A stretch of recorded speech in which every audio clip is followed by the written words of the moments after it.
Hi guys, it's your girl Riveting Radiance, and I'm back with another video. This is like my 5th video in a row. So today is a highly anticipated video because it is a request from one of you guys, one of my riveting rays of sunshine. And her name is a new me. And she is a longtime subscriber. She is a day one. She's super supportive, super loyal. And no matter how long I'm gone, whenever I come back, she always welcomes me back with open arms. So today's video is a request that she made. And I'm gonna go ahead and read what she asked me to record. So the comment reads, "Oh my God, Shanika, thank you so much for your encouragement and blessings. Will love a video on how to save up on purchasing a new home and tips on paying your cars off early."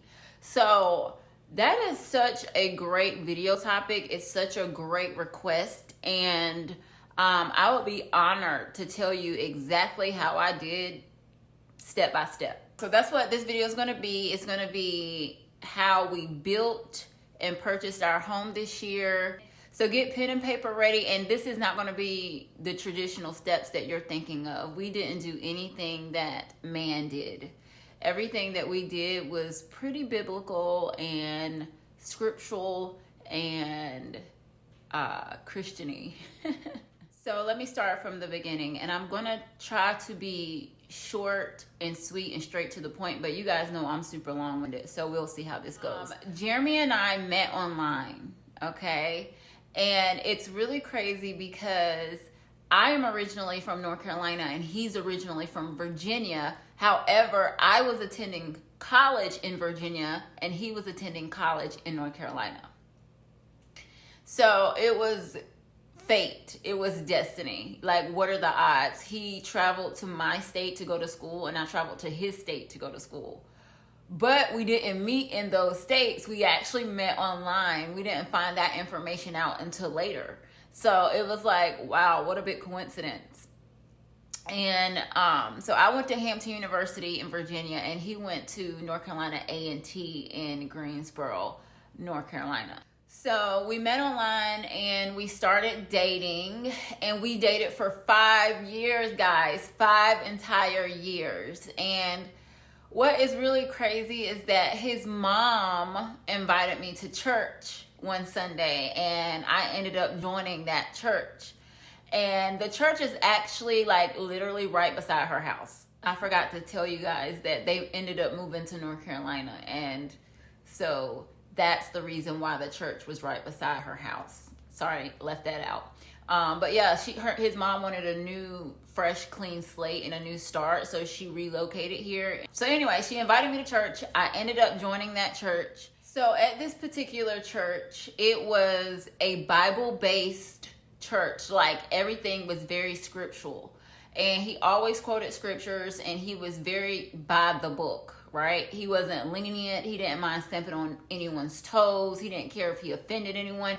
His main goal was leading people to Christ in any way possible, right? And he didn't want to spoon feed you, burp you, hold your hand, pat you on the back. He wanted you to put on your big girl britches and get with the program immediately. So they always preached about, like, don't fornicate, don't shack up, don't have kids out of wedlock, you know, like those type of sermons. And Jeremy and I decided that we didn't want to continue to live in sin. So one day I woke up and I was like, what are we doing? I mean, are you going to marry me or not? Right? That's literally what happened. There was like no proposal or anything. And he was like, yeah, sure, why not? So we went down to the Justice of Peace and we got married. I had on a purple prom dress. Okay, I have no footage from this day at all, not one single picture. And we did it for God. We didn't want to sit around and try to prepare and save money and plan this big, extravagant, grandiose wedding. And we didn't even have money back then, but all we know is that we didn't want to live in sin any longer, not a moment more. Because when you're actively living in sin, God cannot protect you from the devil. He just simply can't. So we wanted to make sure we were covered. I guess that you can say that preacher put the fear of God in us, because we definitely went and got married and did not care, because it was just not worth it. The difference between committing a sin and living in sin is that if I go out here right now and kill somebody, I can repent. As long as I turn away from that and don't do it again, God will forgive me. But I can't really ask him to forgive me for living with my boyfriend, like shacking up, and because I'm actively doing it. I'm doing it every day, like day in and day out. You know what I mean? So anyway, that's the difference. So we got married, and then after getting married, we moved in together, because before we weren't living together, we were just kind of like spending the night over each other's houses. So after we actually got married, we got our first apartment together, and it was like these really cute, extravagant luxury apartments. So I guess our first leap of faith was after moving into the apartment, I asked him to quit his job. And I said that I would just carry us financially, because his job kept requiring him to travel. And as a newlywed, I just wasn't like the biggest fan of that. Like at one point, they had him in California for like 6 months. And I was like, no, this can never happen again. So that was the first big leap of faith. I figured God would take care of us. It was more important for him to be home with his new wife and for us to create a bond, spend time together, get to know each other even more, fall deeper in love. So I said quit, and he did, and I had to carry us financially for a while. So that was like our first big leap of faith, and we noticed that God took care of us, and we really attribute that to getting married and turning away from our sin, because marriage is so important to God. Like it's really, really important. So that was that. And then after that, we ended up moving from that luxury apartment because it was kind of expensive. And we moved down the street to another set of apartments. And then I think that's when I ended up getting pregnant. Now, after I got pregnant, I went on maternity leave. And I think I worked all the way up until my due date. So this enters our second big leap of faith. Now remember, every time we take a leap of faith, it's like we are rewarded for it, because it lets God know that we trust him just that much. And my best friend has a shirt that says, "Faith got me living a little bit risky." And that's exactly what the type of stuff we were doing. So as my maternity leave came to an end, my husband and I decided that I could stay home. I wanted to stay home to raise my daughter. I wanted to homeschool her. I didn't want her going to daycare or being in the care of someone else other than myself or her dad.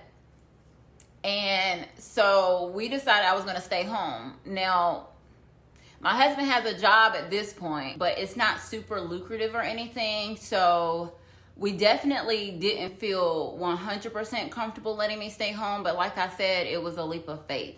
So we ended up staying home. And when I say God took care of us that entire time, he took care of us the entire time. I am now 39 years old. That happened when I was 28. I stopped working in corporate America when I was 28, and I'm 39, and I have not gone back since. So when God says that he will reward you for obeying his commandments and, not being disobedient to his word, he's serious. So that was like our second leap of faith, right?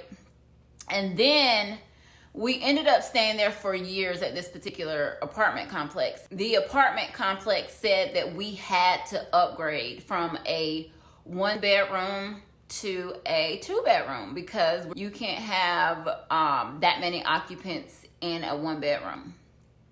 And I was like, oh my gosh, what are we going to do? Because, it's going to be hard to qualify for anything with just one income right now. And so we decided, third big leap of faith, to apply to buy a house. Why not? We don't have anywhere to go. We don't have any money. They're kicking us out. We can't afford to upgrade. Let's just try to buy a house. So that's what we ended up doing. So I guess what, we're on our third leap of faith. So we started to try to buy the house, and then that's when God started working even more overtime in our situation. Now, this video is going to be about the current house we're in, right? Because we just built a new house and we bought a new house this year. But this is talking about the first house. So we were kind of had our back up against the wall, but you would think you would try to do something else as an alternate route, but we decided, why not apply for a house? So that's what we ended up doing. And we ended up having to do a GoFundMe. I put it on this channel, and you guys showed up and turned out. I also did not have all the money until right before I sat down at the lawyer's office at the round table. Let me pause it right here really quickly. I also want to mention that we scraped up some money ourselves. We got money from the GoFundMe from you guys, and one of my close friends offered to let me borrow $3,000. I did not ask. If anyone knows me, you know that I hardly ever ask for help or handouts. And people know this about me, so she just volunteered. She was like, yeah, and we went straight to the bank, and she gave me $3,000 in my hand in cash. So God will also put people in your life that will bless you and that are capable of blessing you, that are able to bless you, and he will instruct them to do so. Sometimes they may even act and not know why they're doing it. So God came through, and he was paying attention to how I waited. I could have been freaking out. I could have been like, going crazy, having anxiety or whatever, but I knew God was going to come through. Why would he bring me this far and not? And that's exactly what he did. So the first time around, we didn't save money. It wasn't super planned or premeditated or organized or anything. It was literally 2 kids following God and stepping out on faith. And we ended up getting the house, and that's not even the best part. It was a 3-bedroom, 3-story, 3-bath townhome, and our mortgage was less than $900. Yes, our mortgage payment was less than $900, which was way less than what we were paying in the apartment. So God gave us double. We lived in that house for a couple of years, and the Bible says that you have what you say, and that life and death is in the power of the tongue. Because I kept saying while living there, because we didn't have like a huge yard, because it was like a townhouse. It was, a regular average yard. But I kept saying, we're going to live here until my son turns 5, and then we're going to move. I said that multiple times while we were there. But I didn't know how I was going to execute that. I still wasn't working. We still only had one income. And now we were about to go from 1 kid to 2 because I'm pregnant. And I just knew that after 5 years, I wanted to move. And so, guys, I'm going to go ahead and stop the video here and make this a part 1. And then I will put up part 2 tomorrow. This video got a lot longer than I anticipated, and the rest of the video is recorded. I'm just basically breaking it up into 2 parts so that it's not super long. So stay tuned. Make sure you subscribe and turn on your notification bell so that you can be notified when I upload tomorrow's part 2. Thank you guys for watching.